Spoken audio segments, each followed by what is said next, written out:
Gloire au Seigneur. Ah voilà. Ouh. Merci. Encore une fois, shalom. Je suis très content d'être là parmi vous. Très honoré de remplacer ma révérende sœur Evoudi qui devait être là. Et Pasteur Claudine a dit que le docteur Paul vienne. C'est un honneur. Et un grand merci à toute l'organisation, un grand merci à la vision, un grand merci à tous les éminents hommes et femmes de Dieu ici présents. On a passé de bons moments dans l'atelier, c'est formidable. Et entendre les résumés de la génération montante, je crois, j'en fais partie aussi. Et c'est simplement merveilleux. Voilà. Alors, bon, point de besoin de revenir sur les résumés. Je crois que nous avons tous suivi les cris de cœur et les plaintes aussi de la génération en place. Et je crois qu'il y a les responsabilités sont partagées parce que du côté des je vais mettre entre guillemets, du côté des vieux, il y a des devoirs et il y a aussi des obligations. Et bien entendu, du côté de la génération montante également, il y a des devoirs aussi et des obligations. Si on peut toucher du côté des vieux, on dira il y a un manque de repères. Aujourd'hui, beaucoup d'hommes de Dieu, beaucoup de femmes de Dieu que nous sommes, nous ne mettons plus de repères pour la génération montante. Comme la servante de Dieu a dit, ce qui a été réprimé hier, on se retrouve dedans aujourd'hui, et la génération montante perd des repères. Mais également, pour la génération montante, il y a aussi une certaine incrédulité dans les chefs des jeunes qui ne veulent pas emboîter le pas de ce qui est bien. Vous voyez, donc les responsabilités sont partagées. Il y a des jeunes qui croient tout connaître, tout savoir. Ils sont imbibés d'eux-mêmes. Et bien voilà, quand on parle, c'est comme si on jetait de l'eau sur les canards. Ça n'entre pas. Donc, de part et d'autre, il y a des responsabilités. Et ce qu'il faut, c'est que nous devons nous remettre au Seigneur et faire confiance à l'Esprit, mais être animé d'un grand amour et de beaucoup d'humilité. Quelqu'un a dit Amen. Il est difficile d'apprendre, sinon d'aller de l'avant, si l'on n'est pas humble. Si l'on n'a pas de l'amour. C'est comme ça, nous avions dit chez nous, qu'on n'est plus vrai. Et pour la génération en place, et pour la génération montante, les gens ne sont pas vrais. Les chrétiens d'aujourd'hui, entre guillemets, et excusez, on dit on n'est plus vrai. Que Dieu nous aide. Amen. Voilà, très rapidement, je vais parler de l'éthique et la déontologie. Les sous-thèmes qui m'ont été donnés, je vais introduire, et on va essayer d'entrer en profondeur dans la plénière. Lève-toi dans l'éthique et la déontologie. Femme messagère, lève-toi dans l'éthique et dans la déontologie. Ça, c'est merveilleux. Alors, la première question qui m'est venue à l'esprit, c'est par rapport à la femme. La femme. Être femme, c'est ça même la thématique. Et c'est ça même le problème. Je ne parle pas comme homme, mais je parle comme votre collègue dans le ministère. Être femme, c'est ça même le problème. Femme, lève-toi. Est-ce qu'une femme peut-elle s'élever? Alors, lorsque nous lisons les Saintes Écritures, nous allons découvrir qu'il existe deux sortes de femmes dans la Bible lorsque vous lisez. Bon, dans le monde théologique, on parle de trois, mais moi je vais me limiter à deux. Deux sortes de femmes. Premièrement, dans Genèse 1, verset 27, lorsque vous lisez la parole, Genèse chapitre 1, verset 27, quand Adam s'est réveillé de son sommeil, la femme qu'il a vue, c'est Ève. Mais lorsque vous rentrez dans l'étymologie biblique, quand vous allez en hébreu, la femme que Adam a vue du réveil de son sommeil, c'est Nekeba en hébreu. Nekeba. Nekeba veut dire une femelle. Nekeba veut dire un être de sexe opposé. Adam, en se réveillant de son sommeil, il a vu un être de sexe opposé. Nekeba. Et ce nekeba, ou cette nekeba, si je peux le féminiser, est aussi utilisé pour les animaux femelles. Donc, Ève qu'Adam a vu, ce mot, cet indicatif, peut aussi être utilisé pour une chaîne, pour encore un animal femelle. Chat. Nekeba est utilisé pour tout être de sexe opposé, de sexe féminin. Alors, si une femme reste à cette dimension de Nekeba, je ne pense pas qu'elle peut s'élever. Parce qu'elle peut réfléchir aussi comme un animal de sexe féminin. C'est comme ça que je disais, la thématique, même la problématique est là. Mais ce que j'aime, bon, d'accord, par Nekeba, on peut voir une jeune fille, une fillette, une maman. Donc, une femme, c'est aussi une fillette.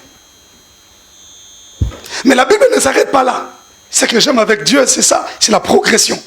Voilà pourquoi il faut avoir accès au texte. C'est très important. Alors, deuxième type de femme, parce que nous avons lu Genèse 1er, 27, Dieu évolue dans Genèse 2, verset 22. Voilà comment l'évolution. Dans Genèse chapitre 2, verset 22, la Bible dit, l'Éternel Dieu forma une femme de la côte qu'il avait prise de l'homme et il l'amena vers l'homme. Donc, Adam, en voyant la femme, il a vu Nekeba, de la première vue.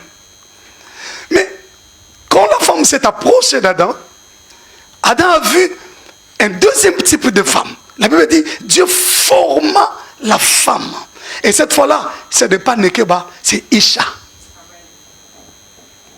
Regardez la différence. De Genèse 1 à Genèse 2, Dieu présente deux types de femmes à Adam. Il a vu Nekeba, dans Genèse 1, verset 7, mais dans Genèse 22, il verra cette fois-là Isha, une femme formée. C'est-à-dire qu'en parlant avec Ève, ou en l'approchant, il a compris que ce n'est pas une Nekeba. Oh, qui est une Isha? Isha veut simplement dire une femme mature. Isha veut dire une femme épouse. Et quand on parle d'épouse, ce n'est pas parce qu'elle est mariée, mais c'est parce qu'elle a atteint un degré de maturité. Elle peut supporter, elle peut comprendre des choses. Et c'est cette Isha qui peut s'élever. Pourquoi? Parce que la maturité sécurise l'appel.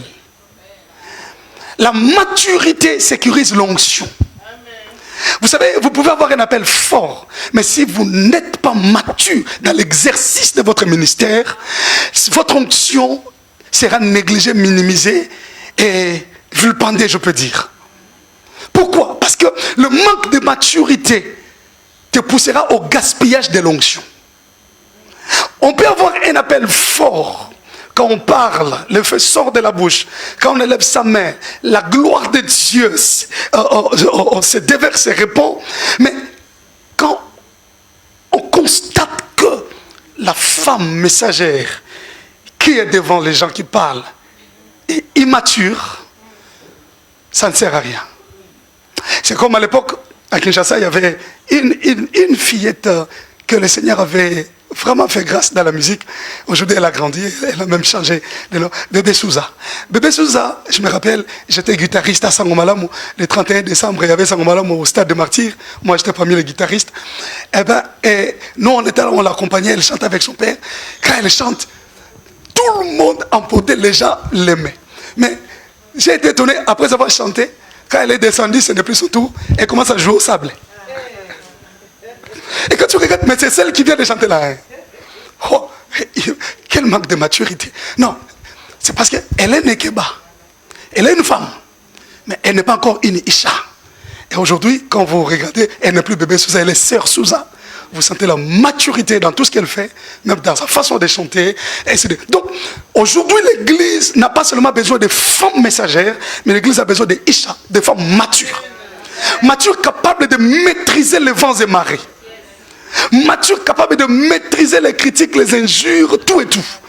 Aujourd'hui, l'Église a besoin de cette catégorie de femmes capables de rester, de pleurer devant Dieu et non de pleurer devant les hommes. Oh, quelqu'un dit Amen. Alors, quand la Bible dit Dieu forma la femme, j'ai beaucoup aimé le verbe former qui est utilisé dans ce verset. En hébreu, c'est bana. Bana. Bana veut dire 3 choses. Bana veut dire bâtir. Bana veut dire construire. Et enfin, Bana veut dire établir. Donc, quand Dieu forma la femme de la côte qu'il avait prise de l'homme, donc Dieu a bâti la femme. Dieu a fait un travail de maçon, de constructeur. Dieu a déposé des choses pour que Adam voie une Isha. Donc Dieu a eu à faire un travail en elle. Est-ce qu'aujourd'hui, les femmes laissent Dieu faire ce travail? Quelqu'un dit Amen. Dieu a construit la femme, Dieu a établi, c'est-à-dire il a déposé des capacités. Et cette capacité n'est pas seulement pour mettre au monde, pour bien préparer, pour secouer la maison avec des odeurs agréables, mais surtout pour maîtriser les tempêtes. La maturité pour exercer. Ainsi, bien aimés frères et sœurs, je vais développer mon message très rapidement dans 2 parties. L'éthique, d'abord, et après la déontologie. Est-ce qu'une femme peut naviguer dans l'éthique, peut travailler dans l'éthique? Oui, une femme mature. Le ministère, ce n'est pas un jeu d'enfant. Quelqu'un peut dire Amen. Amen. Le ministère, ce n'est pas un jeu d'enfant. Le ministère, ce n'est pas un honneur, mais plutôt une responsabilité. Alléluia. Demandez à tous ceux qui ont un appel authentique, lorsqu'on leur demande de monter à la chair, ils doivent trembler. Ils doivent avoir peur. N'est-ce pas? C'est une responsabilité. Et lorsqu'on parle de l'éthique, c'est simplement l'ensemble des principes de bonne conduite. Bonne conduite. Et l'éthique ministérielle fait allusion à la bonne conduite dans l'exercice de son appel. Bonne conduite. Et j'ai entendu les uns et les autres les réclamer dans les ateliers. La conduite, la façon de se comporter. Dans l'église d'abord. La façon de se comporter dans le foyer. La façon de se comporter dans la vie du couple. Parce qu'il faut séparer le foyer de la vie du couple. 2 choses. N'est-ce pas? Je crois qu'on a le couple Mapamboli qui exerce un ministère sur les familles, sur le foyer. Que Dieu vous bénisse. Merci beaucoup. Je le suis en ligne et je suis béni. Donc, il faut séparer le foyer du couple. Parce que la vie du couple, c'est une autre. Et celle du foyer ou de la famille en est une autre. Donc, l'éthique ne consiste pas seulement à se présenter pur, juste devant les gens. On voit, comme les jeunes ont dit, comme la génération montante a dit, c'est-à-dire qu'on les voit là comme s'ils étaient sans défaut, sans faute. Ils sont toujours joyeux. Non, ce n'est pas ça. Mais l'éthique, c'est même dans la façon de commander les choses. L'éthique, c'est même dans la façon de placer ses mots. Ça, c'est très important. L'éthique, bien aimés frères et sœurs, nous avons appris en théologie, nous avons appris en grandissant dans la foi, mais par notre père spirituel, que tu es là devant les gens, je ne peux pas par respect mettre la main dans la poche et vous parler. Bien aimés, vous comprenez ça? Est-ce que vous êtes là? Non, non, non, c'est trop impoli. L'éthique pastorale ne me le permet pas. L'éthique ne me permet pas d'enlever ma veste, même si je transpirais devant vous, je ne peux pas le faire. Donc, c'est l'ensemble des bonnes conduites. Et ça, la femme messagère en a besoin.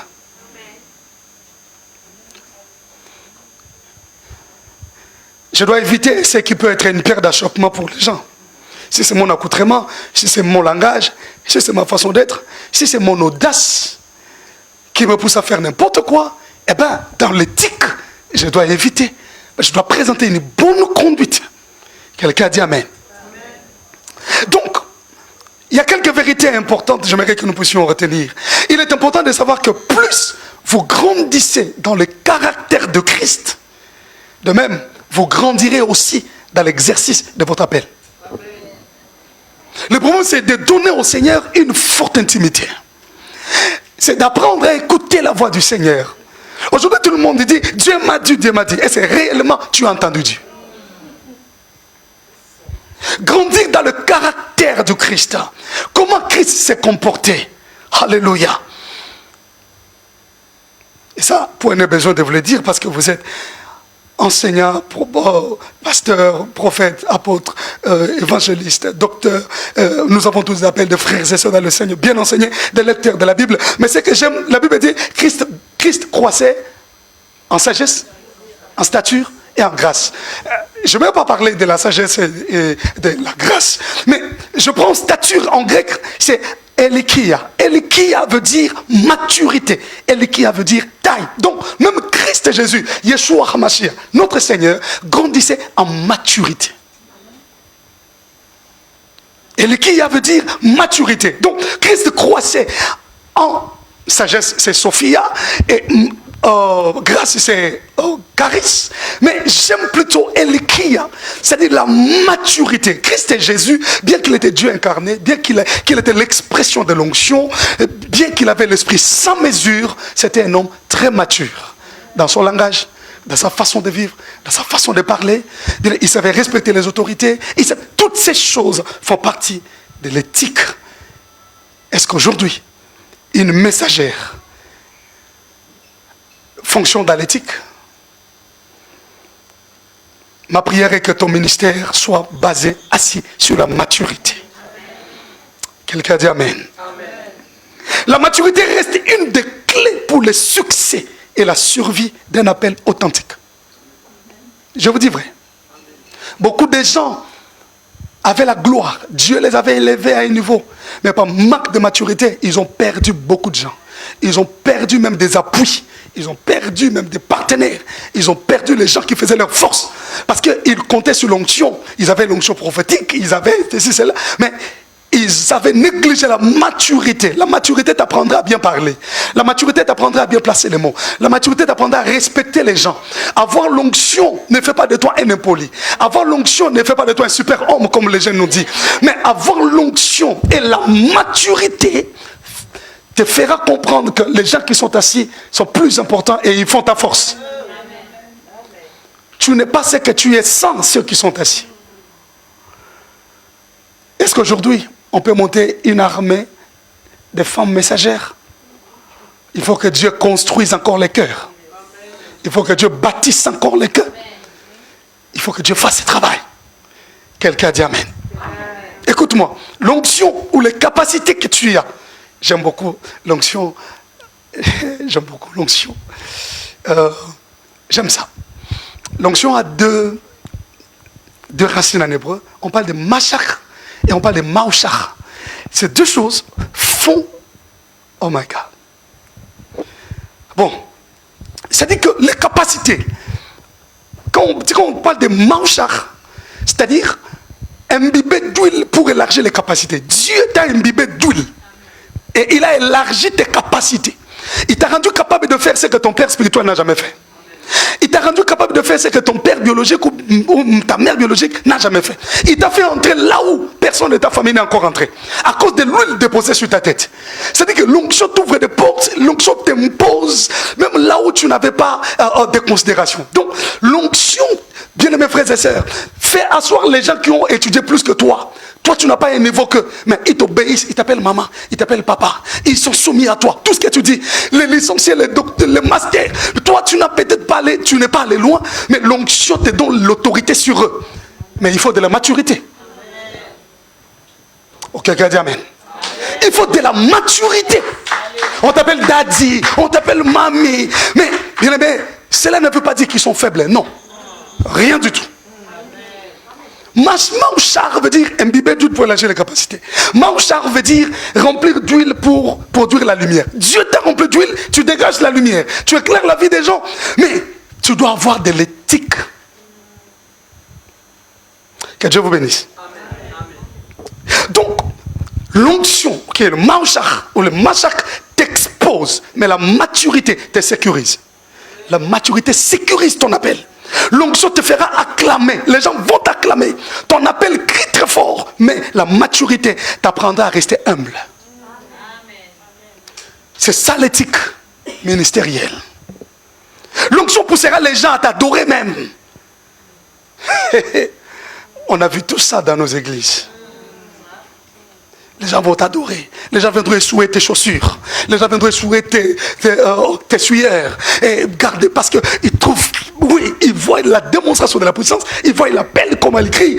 L'onction poussera les gens à t'acclamer, à t'adorer, mais la maturité rendra toute la gloire à celui qui t'a mandaté. Amen. C'est ça, la maturité. L'onction te poussera à la folie, au dérapage. On l'a vu, les gens remplis d'onction, on a cru en eux, mais ils sont devenus des grands synthétiseurs. Ils ont synthé, engrossé. On les appelle des synthétiseurs. Ils ont engrossé des femmes, même des femmes mariées. Ils ont détruit des foyers. Ils ont escroqué de l'argent. Ils ont escroqué des véhicules. Ils ont escroqué même des comptes bancaires, ainsi de suite. Parce que les gens leur ont fait confiance. L'onction te poussera à la folie, mais la maturité calmera tes ardeurs. Oh my God, my God. Est-ce que Dieu est en train de parler à quelqu'un? La maturité gardera tes ardeurs. La maturité te dira attention, ce n'est qu'une simple grâce. Fais attention parce que le mandataire peut retirer ce qu'il t'a donné. Ce que j'aime avec Dieu, bien mes frères et sœurs, c'est que Dieu est trop patient envers nous. Trop patient. Saül croyait qu'il était toujours, étant donné qu'il était sur le trône, et Dieu était toujours avec lui, mais alors que Dieu l'avait déjà abandonné. Dieu est trop patient. Ce que j'aime, la Bible dit, Jésus est entré dans le temple. Il a sanctifié le temple. Et il s'est servi de fouet pour purifier le temple. Bon, la Bible n'a jamais dit que Jésus a fouetté les gens. Ça, c'est par notre audace évangélique qu'on dit, il a fouetté. Non, non. La Bible dit, il a renversé des tables, et ainsi de suite. Et, n'est-ce pas, avec le fouet. Mais nulle part, la Bible dit que Jésus, en marchant, il avait le fouet à la main. C'est pour dire quoi? Après avoir purifié le temple, il a jeté le fouet. Il ne faut jamais être un serviteur fouet. Une servante fouet. Dieu se sert de toi. Tu fais des miracles. Tu prêches, les gens pleurent. Il s'est servi de toi pour purifier son église. Mais après, il ne marche pas avec toi. Il ne marche pas avec toi. Tu n'as été qu'un fouet pour purifier l'église. Oh my God, my God. Tu n'as été qu'un simple fouet pour purifier l'église. Et il te jette, il ne marche pas avec toi. La Bible parle aussi de Samson qui a terrassé les Philistins avec une mâchoire d'âne. Mais nulle part, Samson marche avec la mâchoire d'âne. Après avoir terrassé les Philistins, il a jeté. Beaucoup de gens sont déjà jetés. Mais quand ils prêchent, les gens pleurent. Ils font des miracles. Mais ils sont des mâchoires que Dieu s'est servi juste pour terrasser les démons. Et il te jette après. Que Dieu nous fasse grâce. Dis après moi, Seigneur, fais-moi grâce. Bien-aimé, notre caractère pieux complétera et relâchera la présence de Dieu dans notre vie. Bien-aimé, rappelez-vous que vous êtes premièrement et surtout des fils et filles de Dieu. Dieu n'a pas peur de nos titres. Bishop, archbishop, archiplanétaire, intercontinental. Dieu n'a pas peur de nos titres. Mais Dieu veut nous considérer des fils devant son trône. Et en tant que fils, tu dois respecter les principes de la maison du Père. Ça, c'est ce qui est très important. Respecter les principes de la maison du Père. Vous savez qu'aujourd'hui, j'avais dit à quelqu'un, vous savez, j'ai envie qu'on m'appelle frère Paul. Parce que les titres docteur Paul, pasteur, évangéliste, ça nous crée un peu de problèmes des fois. Mais en même temps, je me dis, j'ai peur. Si je dis appelez-moi frère, on a des fidèles très impolis aussi. Oui, on a aussi des fidèles très impolis. Alors, que faire? Que le Seigneur nous fasse grâce. Alléluia. Donc, l'éthique, bien mes frères et sœurs, t'imposera aussi... il faut me contrôler. L'éthique, bien mes frères et sœurs, doit aussi te pousser à ne pas négliger ta relation profonde avec le Seigneur. Pourquoi? Même quand tu continues à avoir les signes dans ta vie, il faut faire attention. Les signes, les miracles et les prodiges sont trompeurs. Parce que si Dieu t'a déjà fait grâce, il ne sera pas ni de ses grâces, ni de ses faveurs, de ses talents, de ses grâces. Dieu t'a fait grâce, il a libéré. Mais quand tu décomptes, quand tu te déroutes, tu dérailles, tu te loin de Dieu, les signes vont continuer à se manifester. Mais attention, ce qui est important, ce ne sont pas les signes, mais c'est ta communion avec Dieu, ta relation avec le Seigneur. Voyez-vous? Alors, l'éthique nous apprendra à marcher dans les trois chemins. Ne crois pas que la manne d'hier est encore importante aujourd'hui. Quand Israël est entré dans la terre promise, la manne n'existait plus. La manne s'est arrêtée en route. Donc, cherche à renouveler ta communion avec Dieu en restant dans les règles de bonne conduite ministérielle. Quelqu'un dit Amen. Ainsi, quand la Bible dit Dieu a formé la femme de la corde qu'il avait prise de l'homme, pour former, il faut se laisser préparer. J'ai entendu les jeunes dire que pour la formation, le diplôme, tout ça, c'est rien, il faut faire confiance au Saint-Esprit. C'est bien. Le Saint-Esprit, c'est lui qui contrôle toutes choses. Mais ce n'est pas pour rien, la Bible dit, ajoutez à votre foi la connaissance. Ça amène quelque chose de plus dans ta vie. Parce qu'on ne commet plus d'erreurs quand on ne connaît pas. Cela ne veut pas aussi dire que quand on connaît, on ne commettra plus d'erreurs. Donc, c'est le Saint-Esprit qui doit nous conduire, qui doit prendre le contrôle. Mais tu ne peux pas être formé si tu ne te laisses pas préparer. Ainsi, Dieu passera certainement par ton encadreur pour te fouetter, pour te chicoter, pour te réprimander, pour te dire fais attention. Tu dois rester dans l'éthique. C'est comme ça, aujourd'hui, il y a beaucoup de Melchisedec dans le ministère, des femmes de Dieu, des hommes de Dieu sans père, sans mère. Personne n'est là pour lui dire non. Personne n'est là pour crier sur lui. Si tu n'as personne qui dit non à ce que toi tu dis oui, tu échoueras. Si tu n'as personne qui te réprimande, malgré les gens t'acclament, te voient daddy, te voient mamie, mais il n'y a personne pour te dire tu ne vas pas prêcher pendant un mois, reste là, reste à prière. Personne ne sait dans l'église. Les gens voient seulement que maman ne passe plus à la chair. Non, je cherche Dieu. Les enfants savent que maman cherche Dieu. Mais maman sait que mon père m'a interdit parce que j'avais manifesté quelques faiblesses. Ça, c'est très important. Amen. Amen. Amen. Quelqu'un dit Amen. On n'a que 15 minutes. Oh, merci, esprit de prophète. Yes. Je peux avoir un amen fort. Dans cette atmosphère, nous étions en train de parler de l'éthique. Et il me restait de parler de la déontologie. Laissez-moi terminer rapidement l'éthique.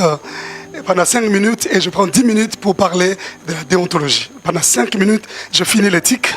Très rapidement. Nous nous sommes arrêtés quand je disais, pour être formé, il faut se laisser préparer. N'est-ce pas? J'ai béni le Seigneur pour toutes les intervenantes qui sont passées. Et il y a une pensée qui m'est venue à l'esprit, c'est le dire d'un philosophe, pendant que la servante de Dieu Eunice intervenait sur la formation. Ce philosophe païen, mais il a dit quelque chose de très important. Il dit, là où la connaissance fait défaut, le leadership est contesté. Ça, il ne faut jamais oublier.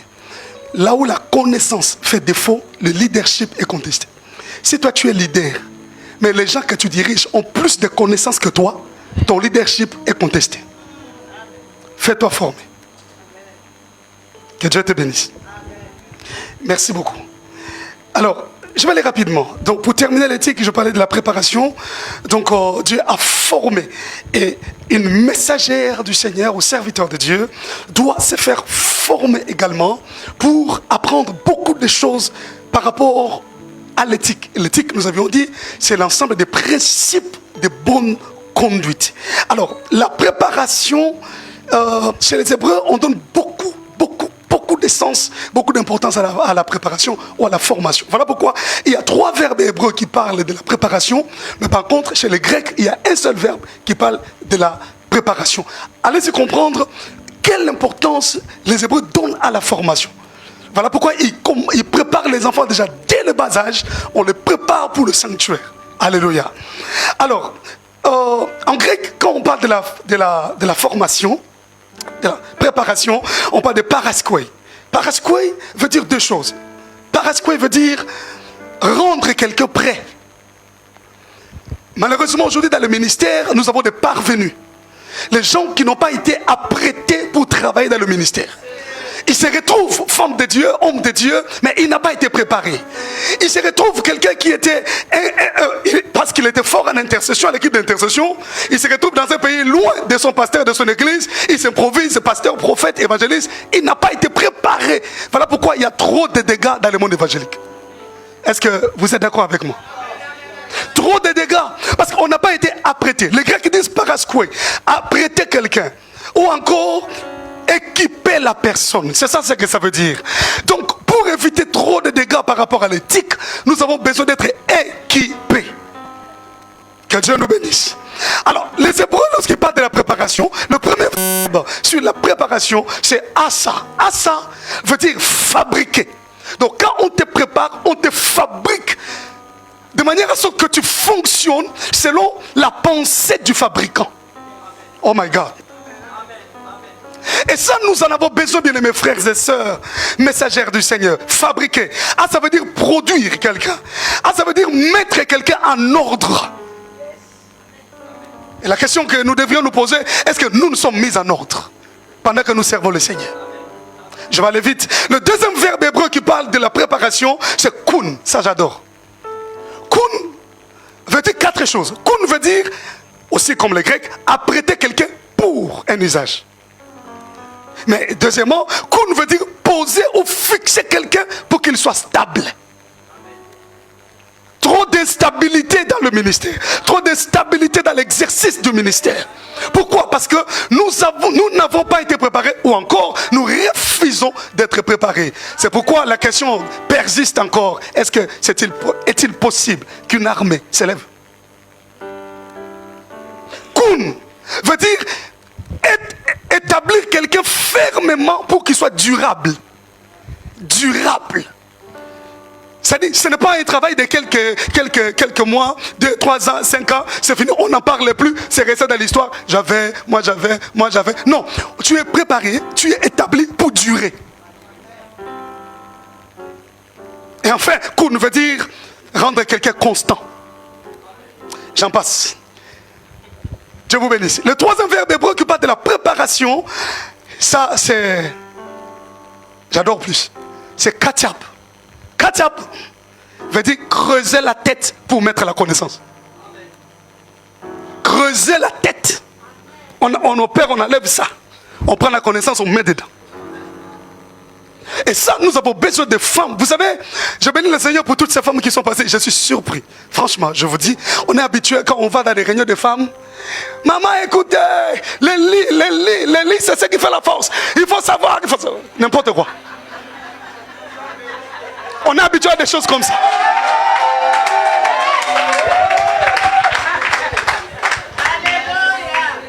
Il faut savoir prendre le mari, il faut lui mettre comme ça, il faut lui faire ceci. Ça là, naturellement, on le sait déjà. N'avez-vous jamais appris quelqu'un qui est chaste et qui est vierge? Mais le jour du mariage, que le mari embrasse le marié, la façon il s'embrasse, comme si on leur avait appris ça. C'est naturel. On a besoin de l'évangile. On a besoin de la parole. Donc, Katiab, c'est creuser la tête pour mettre la connaissance. Alors, tu dois accepter quand on perd la tête et qu'on enlève ça, qu'on inculque quelque chose. Donc, assis-toi, apprends. Nous avons besoin, vous savez, oh, je bénis le Seigneur. J'attendais à ce qu'une femme qui passe ici, qui nous dit, qu'elle nous amène dans cette histoire-là. Mais j'étais là, je dis, oh, gloire au Seigneur, il y a une race de femmes. Gloire au Seigneur. Il y a une race. Amen. Alors, Katiab veut dire tailler les bosses. Enlever les bosses. Tailler. Donc, lorsqu'on prépare quelqu'un chez les Hébreux, c'est-à-dire on te taille les bosses. On t'enlève toutes les bosses qui sont sur ton corps. L'impudicité, l'adultère, la colère, la jalousie, la haine. On t'enlève tout ça. De sorte que quand tu rentres dans le ministère, tu es lisse. Oh my God. Tu es lisse. On t'a enlevé toutes les bosses. Mais regardez, aujourd'hui, il y a trop de dégâts. Même pas dans les chefs des fidèles, mais dans les chefs des hommes et femmes de Dieu. Avec trop de bosses. Si tu prends l'onction, tu enlèves. Tu la regardes, tu dis, il ne peut pas être mon pasteur. Ce qui me fait attacher à lui, c'est l'onction. Trop de bosses. Que le Seigneur t'enlève les bosses. Je dis encore que le Seigneur t'enlève les bosses. Katsab veut dire, troisièmement, graver les informations. On doit passer à la gravure. On doit graver les bonnes informations. Les bonnes informations. Voilà pourquoi j'en profite pour vous dire, nous avons une école de théologie. Pas de théologie, mais une école 3 en 1. C'est-à-dire, on donne la théologie, la missiologie et l'exégèse judéo-chrétienne. Donc, l'hébreu et grec, comme je vous enseigne là, nous les donnons. On a 8 cours d'hébreu et grec qu'on donne. On a 14 cours de théologie, et ainsi de suite. Donc, j'ai beaucoup d'étudiantes qui sont là. Que Dieu vous bénisse. C'est en ligne. Hein? On a plus de 25 nationalités qui étudient chez nous, en ligne. Tout est en ligne. Ben, voilà. Mais si tu travailles, ce n'est pas en visioconférence, c'est en audio, c'est dans WhatsApp. Très bien organisé, des plateformes. Les gens adorent. Et les syllabus sont vendus par mail. Et faites-vous former. Donc, il y a beaucoup d'écoles, mais je présente notre école. Donc, faites-vous former. C'est très important. Donc, le problème n'est pas d'ouvrir la Bible et commencer à prêcher. Alléluia. Jésus t'aimerait pas toi. Non, non, non. La Bible n'a pas été écrite en français. La Bible n'a pas été écrite en anglais, à lingala. Elle a été écrite en hébreu, en araméen et en grec. Pour comprendre la pensée cachée de l'esprit, il faut rentrer dans les textes originaux. Il faut comprendre qu'est-ce que Dieu voulait dire. C'est comme ça on parle de telos en grec, c'est-à-dire l'indice télique en français. C'est la pensée cachée de l'esprit dans un texte. Quand tu lis la Bible, il faut lire entre les lignes, dans les interlignes. Il y a des messages cachés qui sont là. Mais il faut comprendre qu'est-ce que ça veut dire. Graver les informations. Oh mon Dieu. Bon, laissez-moi aller vite. La déontologie. Si l'éthique, c'est l'ensemble des principes de bonne conduite, par contre, la déontologie, c'est les devoirs professionnels. La déontologie, c'est les devoirs professionnels. C'est le code de conduite et les règles morales d'une profession. C'est ce qui fait que nous ne puissions pas faire la honte au Seigneur. Comme la servante de Dieu venait dire, marcher selon les normes, courir dans les normes. Étymologiquement, la déontologie vient de déontos ou de déon, qui veut ça dire devoir. C'est simple, devoir. Donc, par l'éthique, nous voyons les règles, et par la déontologie, nous voyons les devoirs. Quel est le devoir d'une femme? Les devoirs, excusez-moi, quels sont, je vais même le mettre, je peux même le mettre au pluriel, quels sont les devoirs d'une messagère du Seigneur? C'est ça la question. Et j'ai essayé, par la grâce du Seigneur, de répondre quelque peu à toutes ces questions. Mais je vais aller très vite. Le devoir d'une messagère ou d'un serviteur de Dieu, d'une servante de Dieu, parce qu'il y a des papas parmi nous, parce que je le suis aussi moi-même, merci, c'est d'abord de rester dans la présence de celui qui l'a mandaté. Ton premier devoir, c'est de rester dans la présence de celui qui t'a mandaté. Pourquoi? Parce qu'il peut retirer le mandat à tout moment. Et vous savez, le comble, c'est qu'on a beaucoup de gens qui sont restés sur le trône comme Saül, mais le mandat a déjà été pris. Mais on vous laisse quelque temps. Ça finira. Quelqu'un dit Amen. Luc chapitre 11 verset 1, la Bible dit, Jésus priait un jour, lorsqu'il y achevait, un de ses disciples vint lui dire et tout. Et si vous lisez Luc 18, 1, donc Luc 11, 1, Luc 18, 1, Jésus, c'était sa coutume d'aller dans la présence de celui qui l'avait mandaté. C'était sa coutume. Luc 11, 1, Luc 18, 1. Amen. Et aller dans la présence de Dieu, c'est la vie d'un sacrificateur. Lorsque vous lisez les Écritures, Lévitique, vous verrez que le sacrificateur, la Bible dit, il allait une fois. Heureusement, Jésus a déchiré le voile du temple. Nous pouvons aller à tout moment. Il allait une seule fois. Mais regardez, lorsqu'il y allait comment? La Bible dit, vous savez, on lui attachait une corde et on mettait des sonnettes, n'est-ce pas? Tout ça. Mais ce que j'aime, la Bible dit, quand il allait, il portait le pectoral. Vous connaissez le pectoral? Le pectoral était sur sa poitrine. Et sur le pectoral, il y avait 12 pierres qui représentaient les 12 tribus d'Israël. Donc quand il allait dans la présence de Dieu, sur sa poitrine, la partie intime, où personne, c'est pas tout le monde qui touche, cette partie intime, il mettait le peuple d'Israël. Il entrait dans la présence de Dieu. Le devoir d'un homme ou d'une femme messagère du Christ, c'est de porter le peuple dans toute intimité, dans la présence de Dieu. Que Dieu vous bénisse. Je vais aller vite. Donc, alors il y a un cours que je donne, le cours exégétique. l'anatomie biblique, les parties du corps. Pourquoi la Bible parle des parties du corps? On ne parle des les yeux de l'Éternel, l'œil de l'Éternel, la bouche de l'Éternel, la main de l'Éternel, la cuisse, il est assis sur sa cuisse, on a écrit ceci. Pourquoi la Bible nous parle de toutes les parties du corps chez Dieu? On les retrouve chez l'homme. Et maintenant, on explique en hébreu les portées spirituelles de chaque partie, la pensée de Dieu dedans. Faites-vous former, c'est très important. Alors, je vais rapidement. Deuxième devoir d'une messagère, il me reste 4 minutes. Deuxième devoir, c'est avoir un grand cœur et supporter l'ingratitude, les injures et même l'impolitesse des fidèles. J'ai toujours dit que les fidèles sont trop ingrats. Et il faut accepter ça, parce que ce n'est pas toi qui les rendras fidèles. Jésus, parfaitement Dieu, parfaitement homme, descendu sur terre, il a choisi 72. Jésus, ils n'ont pas peur que c'est Dieu. 60 sont partis. Il n'est resté qu'avec 12. Si c'était aujourd'hui, on dirait, il n'a pas l'onction. Comment les gens peuvent les quitter comme ça? Comment on peut les laisser, l'abandonner? 72, 60 partent. Même pas 20, mais 60. Il reste avec 12. Et il dit aux 12, et vous attendez quoi? Partez aussi. Oh my God. Bien-aimé, il faut supporter. Nulle part Jésus a maudit les 60 qui étaient partis. Jamais. Avoir un grand cœur, supporter l'ingratitude, ça c'est un devoir. Ça fait partie de la déontologie ministérielle. Les âmes sont les âmes du Seigneur. En théologie, quand on étudiait, on nous a appris, c'était dans le cours d'implantation des églises, il y a plusieurs techniques pour implanter les églises, mais ce qui nous scandalisait, c'est la technique accidentelle. La technique accidentelle, c'est quoi? C'est-à-dire que si, parce que Dieu veut gagner les âmes, et que le pasteur ne comprend pas qu'il faut lancer les gens en mission, il faut libérer cet enfant qui a déjà grandi, qu'il aille commencer une église, les éparpiller. Le pasteur ne comprend pas, Dieu va permettre un accident, pas la rébellion. Il sort, il prend 10 personnes, il part. Il part. Le pasteur reste le cœur brisé. Mais là où il part, il commence l'œuvre. Ou il peut partir seul. Quand il commence l'œuvre, il va gagner les païens qui sont dans cet environnement que toi tu n'as pas pu gagner. Donc le royaume des cieux s'élargit par l'accident qui fait mal au cœur. C'est une des techniques. Et voilà pourquoi il faut te connecter pour comprendre que l'heure est arrivée de libérer les enfants qui partent. Très important. Donc, avoir un grand cœur. Troisièmement, parmi la déontologie, bien mes frères et sœurs, c'est donner la bonne nourriture au bon moment. Bon, par rapport à avoir un grand cœur, vous pouvez écrire Isaïe 53, verset 7. Vous pouvez aussi écrire Jean chapitre 1, verset 5.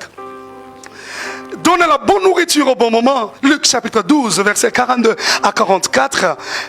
Vous connaissez, vous êtes lecteur de la Bible, où le Seigneur parle de ses serviteurs qui, lorsqu'il rentrera, il sera très heureux, lui, aux serviteurs qui donnent la bonne nourriture au bon moment, au temps favorable. Donc, il va de la responsabilité de la femme messagère ou du serviteur de Dieu de chercher la bonne nourriture pour donner au peuple. Mais comment trouver cette bonne nourriture? C'est auprès du roi. Voilà pourquoi les Grecs parlent du kéroux.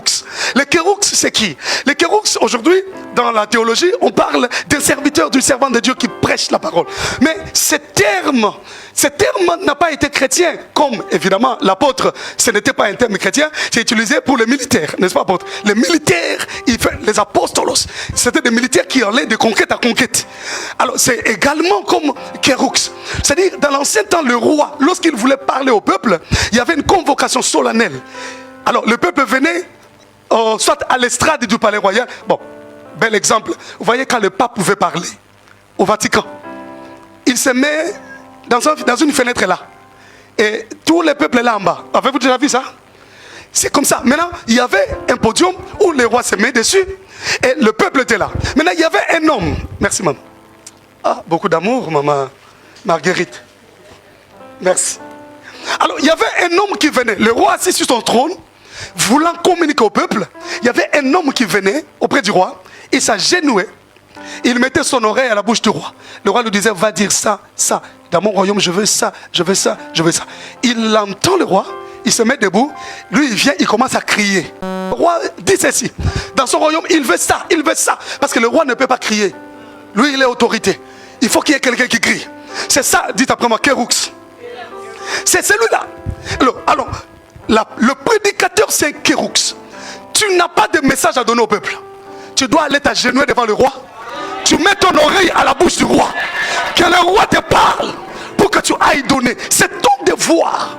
Vous savez, aujourd'hui, on est scandalisé de voir des gens. Et vous êtes conscient, votre cœur est là. D'ailleurs, tu lis la Bible que quand tu prépares le message. Parce que tu sais que tu vas prêcher, tu vas méditer. Mais si tu n'as pas prédication, tu ne lis pas la Bible. Là, c'est question de conscience personnelle et tu le sais. Et en plus, bien mes frères et sœurs, on se donne plus la peine de développer, de chercher à la profondeur. On est rentré dans une habitude. On sait, je vais dire ça, je vais dire ça, je vais dire ça, je vais dire ça, je vais dire ça. Mais alors que le message doit venir du roi, il doit te dire, va dire ça mon peuple. Et parmi les devoirs d'une femme messagère, d'un prédicateur, c'est de s'agenouiller devant le roi et de mettre son oreille à la bouche du roi qui te parle. Va dire ça à mon peuple. Je prie que Dieu nous ramène dans cette intimité, que nous rentrions dedans. Vous savez, question d'intimité, c'est question beaucoup plus profonde dans la pensée de Dieu.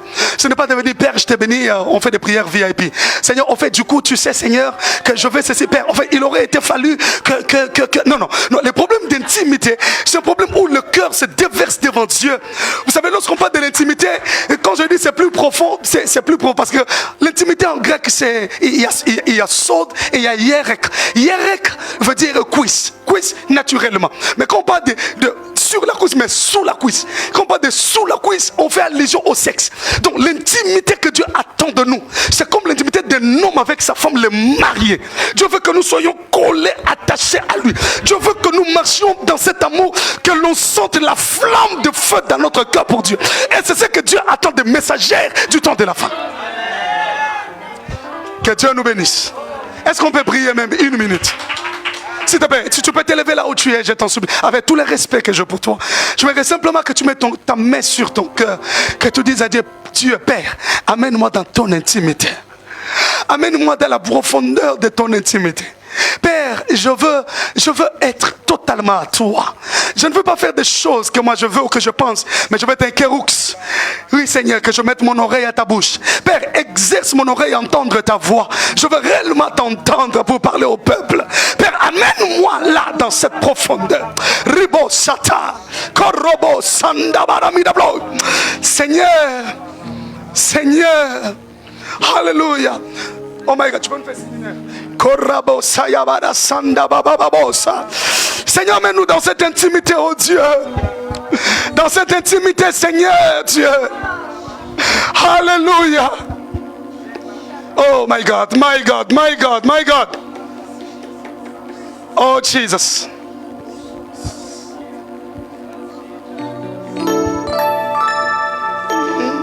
J'attendrai jusqu'à ce que ta gloire descend. J'attendrai jusqu'à ce que ta gloire descende. Je ne quitterai pas ta présence. J'attendrai jusqu'à ce que ta gloire descende. Aïe aïe aïe. J'attendrai jusqu'à ce que ta gloire descende. Dis Seigneur, viens me configurer autrement. Seigneur, viens me formater autrement. Seigneur, viens me transformer autrement. Creuse ma tête, dépose la connaissance. Seigneur, ramène-moi plus près de toi. Exerce-moi encore, oh Dieu, à supporter ta présence. Aïe, aïe, aïe, aïe, aïe, aïe, aïe, aïe. Tu peux parler, tu peux parler, tu peux parler. Rebosa tabarabosia. Yenamana God glory now the shik and blow. Who the bad exploit manasaya. You the day God glory now the shik. Korobo sanda baramida blow. Ta gloire descend. Quelqu'un parle à Dieu. Vous savez, il y a de l'explosion lorsque le cerveau arrête de penser devant Dieu et qu'un cœur commence à expérimenter sa présence. Lorsqu'on s'approche de la présence de Dieu, il ne faut pas faire exercer le cerveau. Il faut laisser Dieu travailler le cerveau. Je me répète dans ce moment, bien-aimé, alors qu'on doit remettre le micro, que tu dises au Seigneur, Père, je veux plus de toi. Seigneur, j'en ai marre de me chercher. Seigneur, je veux plus de toi. Seigneur, oriente toutes choses, dirige toutes choses. Rattache-moi plus à toi, Seigneur. Seigneur, apprends-moi encore des moments d'intimité avec toi. Des moments d'intimité avec toi, Seigneur. Je t'en supplie, Jésus. Des moments d'intimité avec toi. Où je m'enferme dans la chambre. Où où je refuse de manger, de boire, Seigneur, où je mets à part l'hamburger, McDo, Quick, tout ça, Seigneur. Seigneur, apprends-moi encore, oh Dieu, le temps de sacrifice, comme jadis, comme autrefois, des temps de sacrifice. Père, apprends-le-moi encore. J'attendrai jusqu'à ce que... Vous remercier. Il y a une personne que j'aimerais que nous acclamons ici. S'il te plaît, Erwan, lève-toi. Et je sais que... Erwan, viens devant, viens devant, viens devant. Oh, Sharabasakataya Baba. Merci Seigneur. Tu as conquis le cœur de tout le monde. Tu as conquis le cœur de tout le monde. Alléluia, Erwan. Quelqu'un peut dire Erwan. Erwan, Erwan. Erwan. Merci, merci, merci. Merci, merci. Libérons une prière pour sa vie, s'il vous plaît. Prions. Pasteur, viens, pasteur. Viens, merci. Alléluia, merci Seigneur. Oh, un garçon formidable. Est-ce qu'on peut le bénir? Seigneur, nous bénissons Erwan. Avec son cœur rempli d'amour, oh Dieu. Seigneur, il a pris soin de nous. Nous te prions, Seigneur, de prendre soin de lui. Je sais que tu l'as fait, mais je t'en prie, Seigneur. Si tu peux, oh Dieu, étonner le monde, étonner la famille, oh Dieu, étonner, Seigneur, son entourage. Nous te prions de le protéger, de veiller sur son âme, sur sa vie, sur sa destinée, oh Dieu. Que sa destinée soit glorieuse. Nous prions que cet enfant, oh Dieu, soit une flèche entre tes mains. Une flèche que tu vas lancer très haut, oh Dieu. Nous prions, Seigneur, que tes anges campent autour de lui, comme ils le font déjà. Mais nous te prions, Seigneur Dieu, de te manifester d'une manière très différente dans sa vie. Oh Dieu, que cet enfant soit une lumière qui éclaire. Au nom de Jésus-Christ.